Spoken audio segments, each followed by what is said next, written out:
3 rules, if you want to survive the thing that copies us. Never bring it inside your walls. Never let its skin touch yours. And never, under any circumstances, let it know that you see through its mask. I thought it was just small-town paranoia. Some sick hazing ritual for the new guy from the city. But right now, I'm parked on the side of a pitch-black road, miles past the county line, and the skin on my arms is burning, like it's being slowly peeled back with something dull. The further I drive, the worse it gets. It's pulling me back. And the thing standing under that streetlight isn't just wearing my jacket in my face. It owns me now. A 6-hour drive drains something out of you that an 8-hour shift never could. It's the stillness. The forced forward stare. Every mile presses down a little harder, wrapping around you like a lead blanket, sinking into your chest. Heavier and heavier as the asphalt blurs past. I kept pulling over. Fields at first. Then the trees started closing in. Dense. Suffocating. Each rest stop had fewer cars and more forest. Until the darkness between the pines had actual texture to it. Like something packed in tight. I regretted leaving late. I regretted every single stop.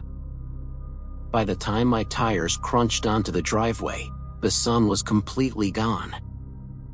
I hated arriving places in the dark. And this was the worst possible place to do it. This town was supposed to be my clean slate. A management position at my father's lumber mill.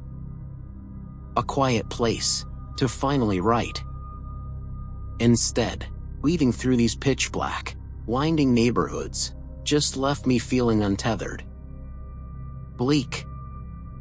Like arriving somewhere I'd never be able to call home. The moment my car door slammed shut, a porch light flooded on. Pale yellow. Peaceful. And before I'd even grabbed my bag, a border collie was already airborne. Paws raking at my sweatshirt. Cosmo. An older woman's voice strained from the porch. Cosmo, get back here. He didn't. I laughed despite myself, crouching into the gravel to grab his collar. The bad mood started dissolving. I'm so sorry, the woman called, jogging down toward us. She took his collar from me, steering him back. He hardly ever gets to meet new people. I'd only seen her in old photographs. College shots with my mom. Or holding me as a newborn. In the weak porch light, I could make out pale blue pajama pants. A heavy knit sweater. And a bird's nest of light brown hair, streaked with silver, pinned with a ribbon. I followed her, up the creaking front steps. Inside, the door clicked shut behind us. She released Cosmo, and opened her arms. I set my bag down, and leaned into the hug.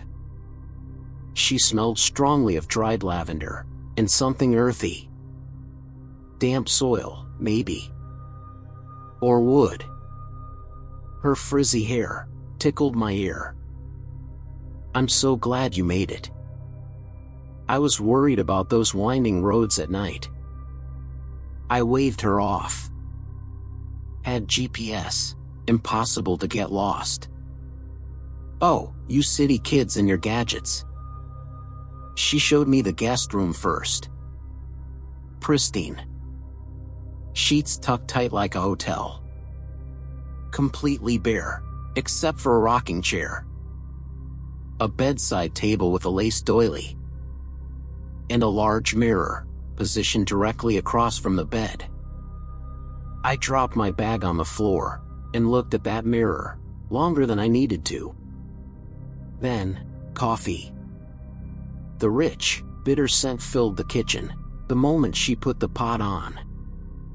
I sat at the worn table and let the exhaustion settle into my bones. She reached up for 2 mugs, and we talked about my apartment.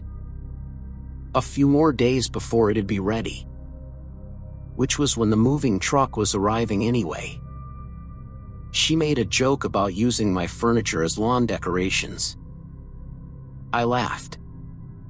It felt normal. Then, she sat down across from me, and her face changed. Not dramatically. No sudden shift. The warmth just drained. Quietly. Like a light source moving behind a wall. The smile went somewhere else. And without it, her features looked rigid. Off, in a way I couldn't immediately name. Matt. She set her mug down carefully. There are a few things I need to talk to you about. Cosmo made a low sound against my ankle. She said the town was different. Not small town different. Not rural. She said my parents didn't know, because people here didn't tell outsiders. And she wouldn't be able to live with herself if she left me unprotected. I waited. My coffee cooled in my hands. She tapped her fingernails against the ceramic. Tap. Tap. Tap. A slow, deliberate rhythm that went on longer than felt comfortable. I noticed her eye again. The droopy one. Blinking with a heavy, unnatural lag. Like the muscle was fighting some delay. I looked away. There's an entity, she said. A presence. It lives in the deep woods. We don't have an official name for it. Some people say mimic. Some say echo. The older ones call it the actor. The children call it the copycat. That's what my son used to say. What does it do? It duplicates anything physical. A tree. A street lamp. A stray animal. A person. The room felt heavy. Hot. I didn't believe her, not rationally. But my body had made a different decision. If it copies everything, how does anyone know it's there? The errors. Her voice dropped. I bit the inside of my cheek to keep my jaw still. The mistakes it makes. A dog with 3 eyes. An oak tree covered in human skin.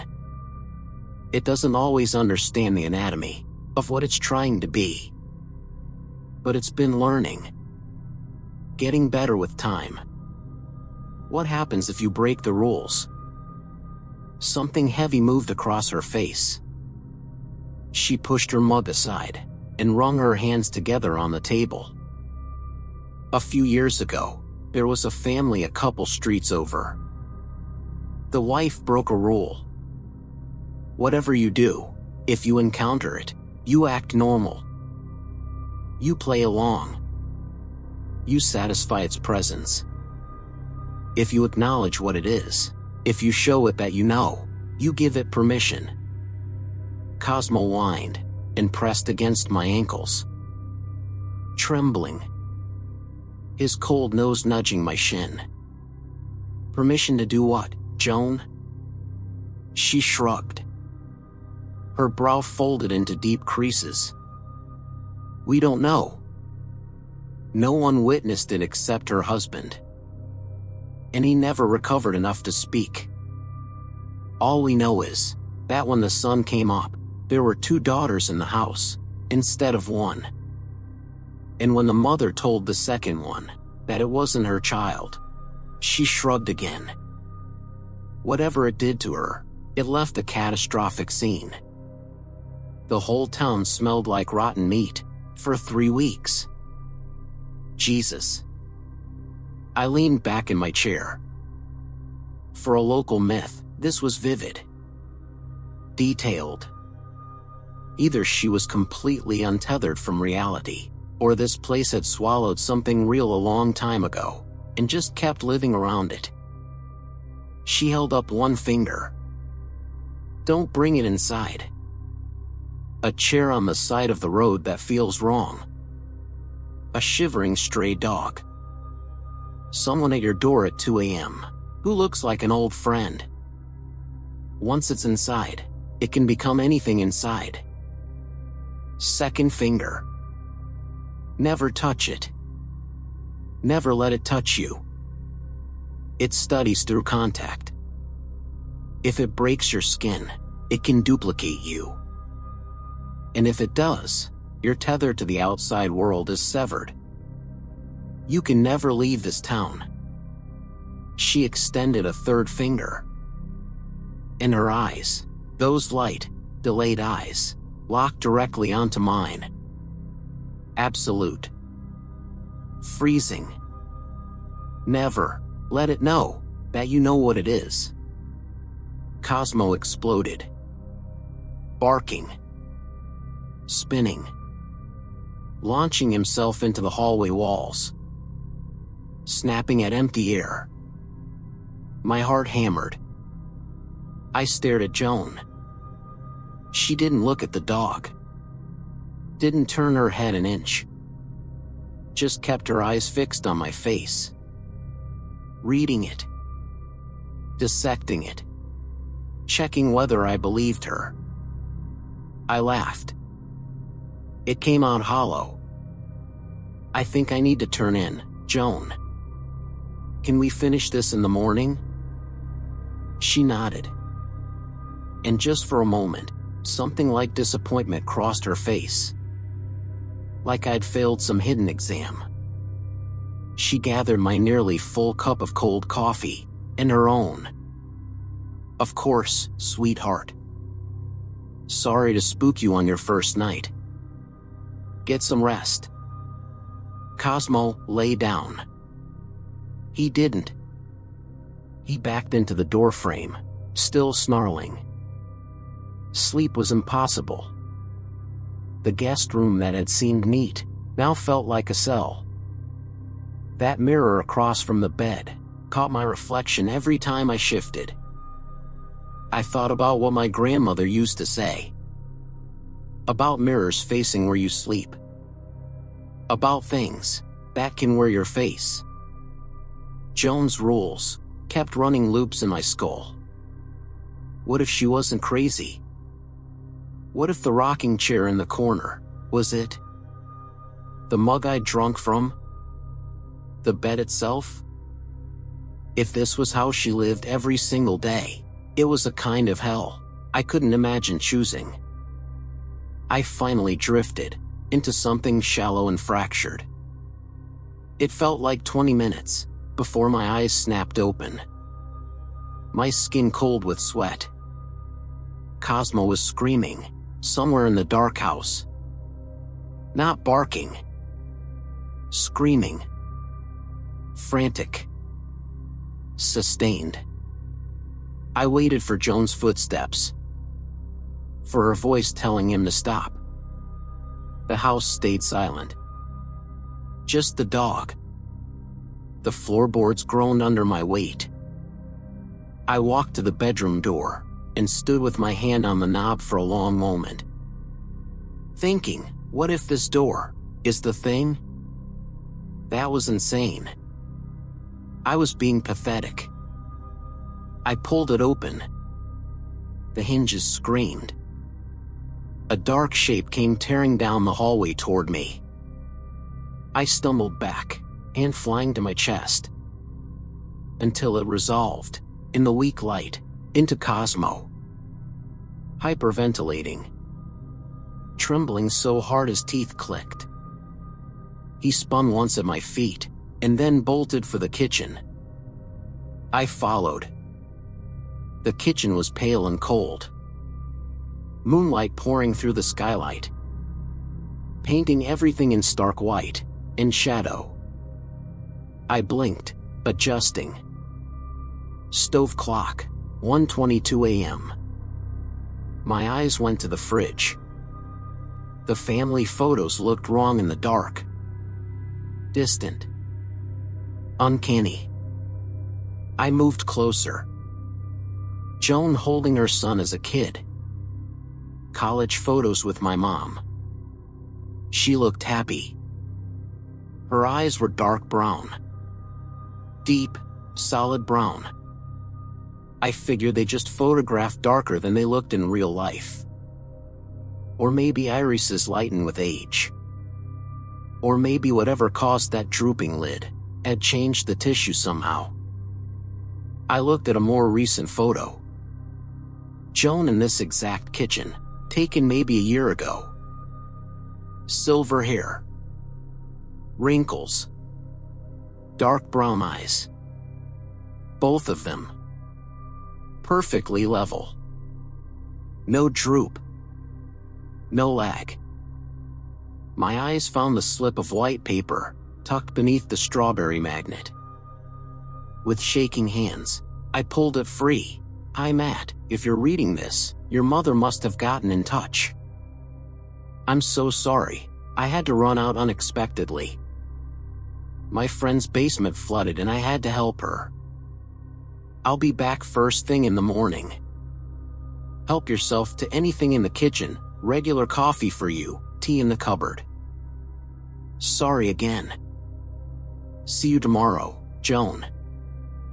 Cosmo hit the windowsill with both front paws, letting out a guttural, terrifying snarl. I walked over slowly. The sound of my own heartbeat filling my ears like a heavy bass line.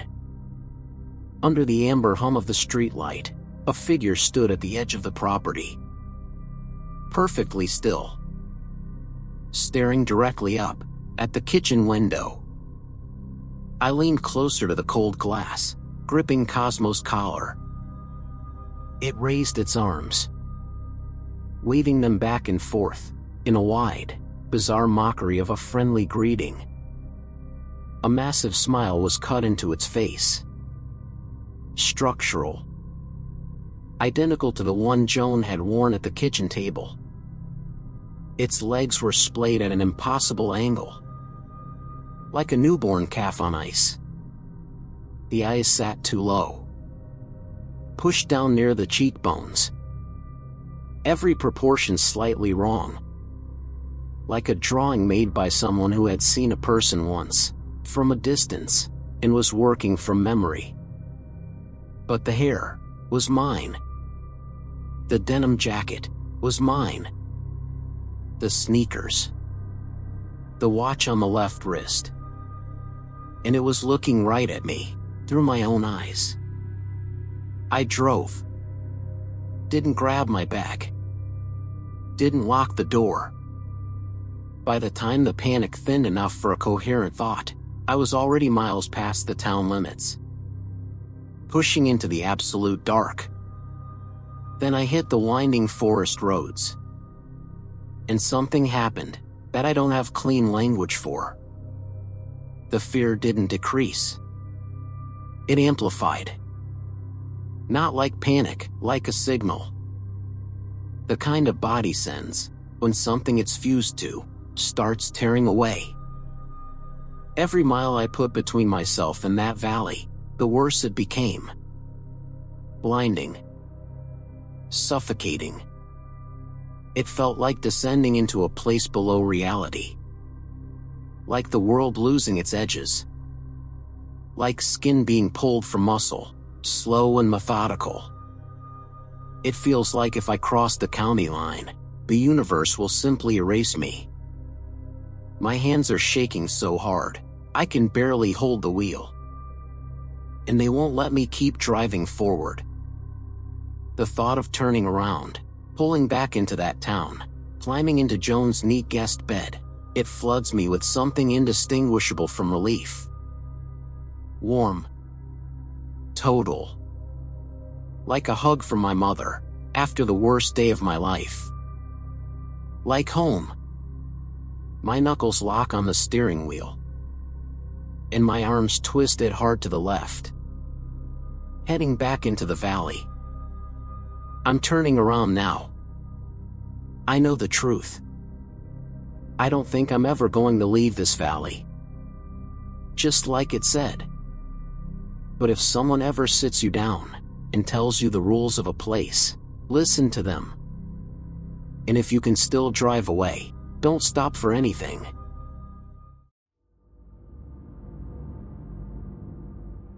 I was washing my face before bed.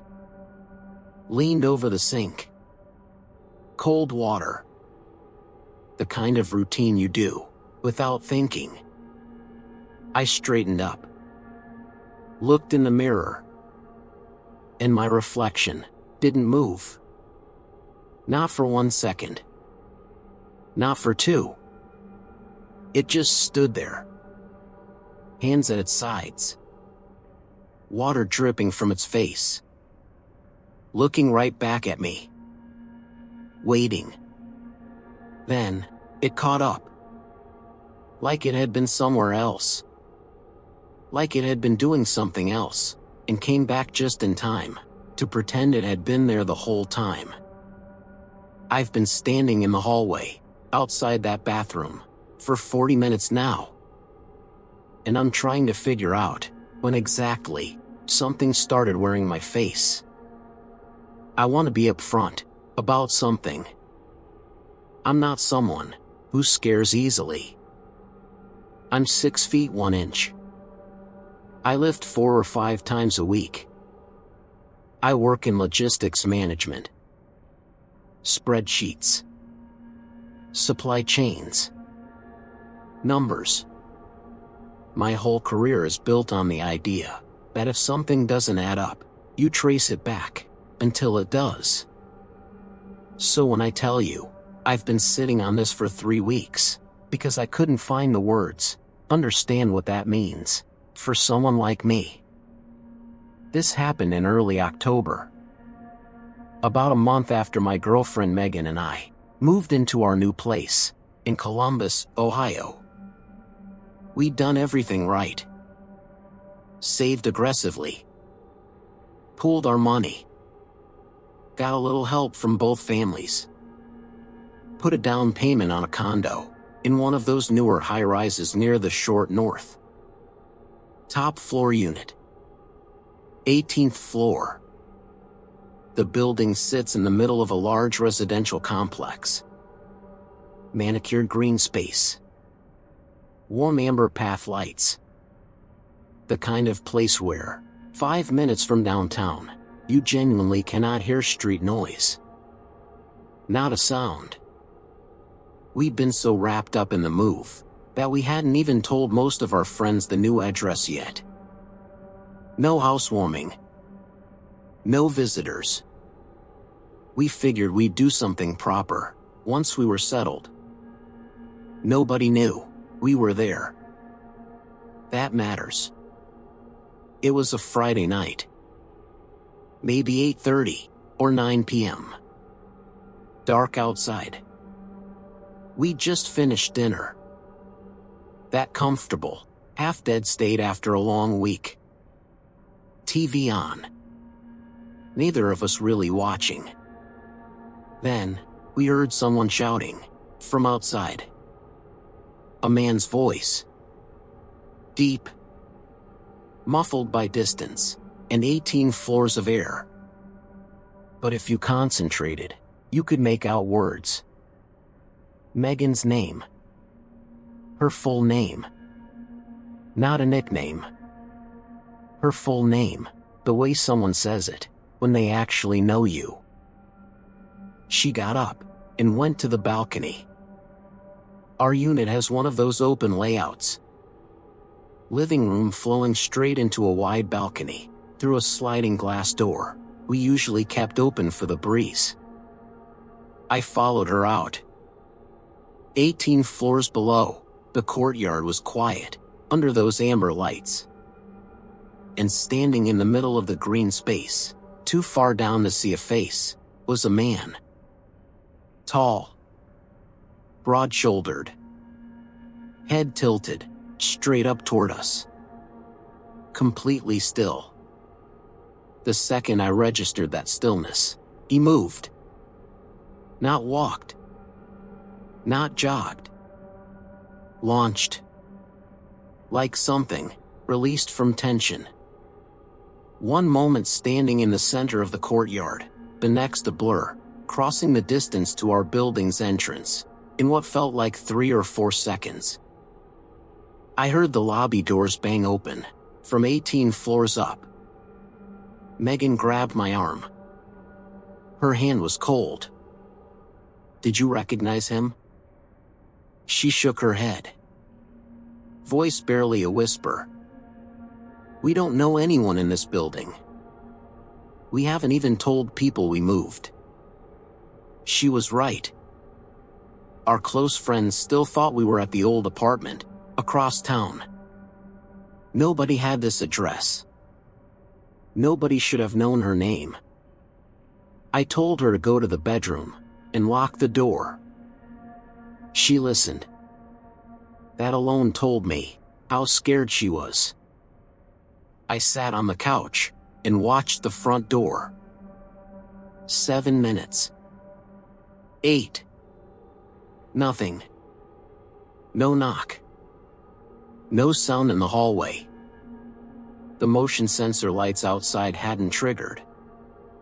I could tell from the gap under the door.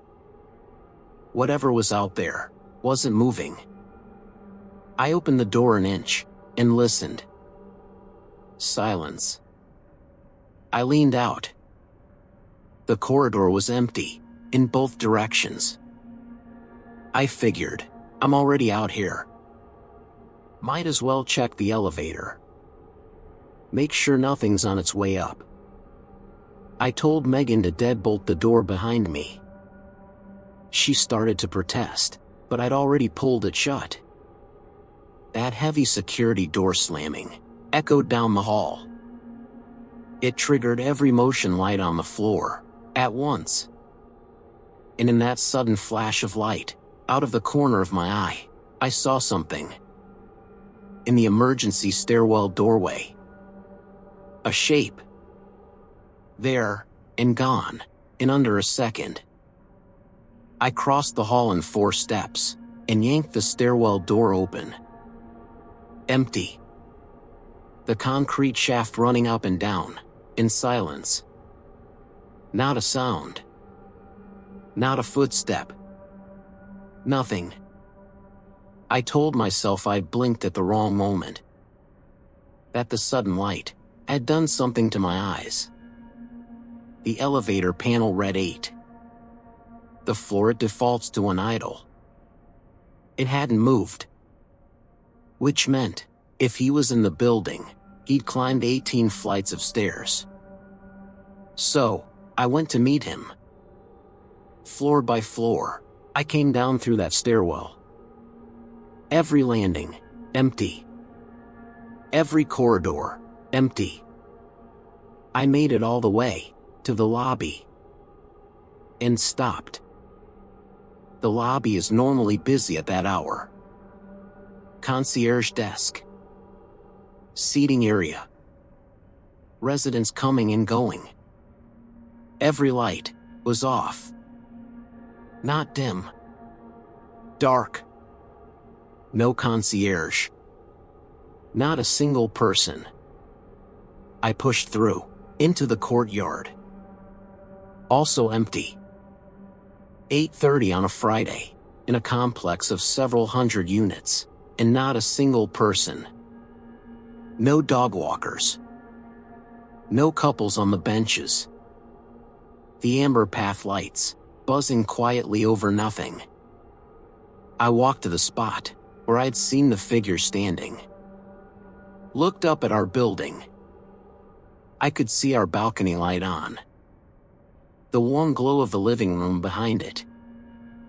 I'm not sure why I did what I did next. It just felt like the right thing. I cupped my hands and called up to Megan. A beat of silence. Then, a small silhouette appeared at the railing. Leaning out. Short hair. Unmistakably her. I was about to call up again, tell her everything was fine, come back inside, and then, a second shape appeared beside her. Taller. Much taller.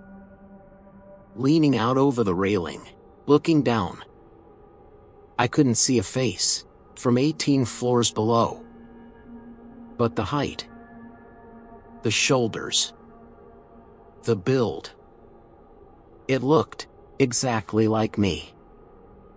I stopped breathing. I ran. Back to the entrance.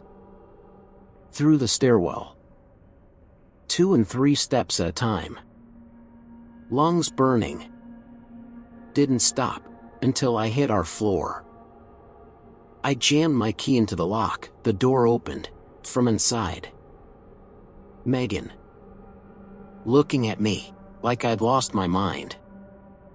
I grabbed her wrist, stepped in front of her, and looked into the apartment.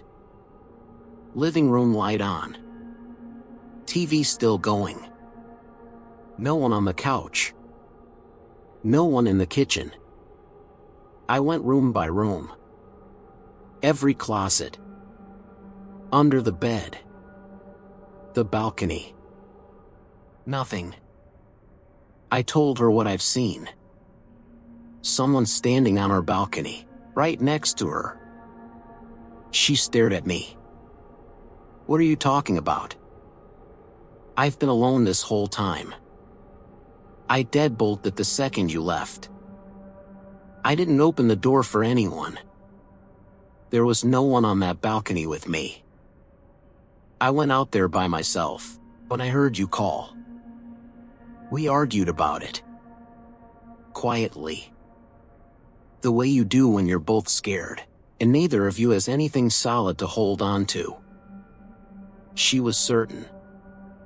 I was certain. And then, something shifted in my chest.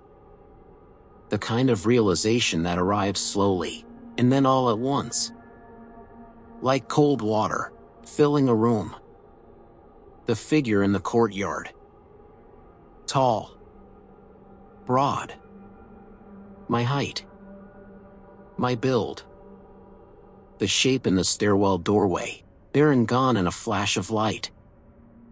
The silhouette on the balcony, leaning out next to Megan.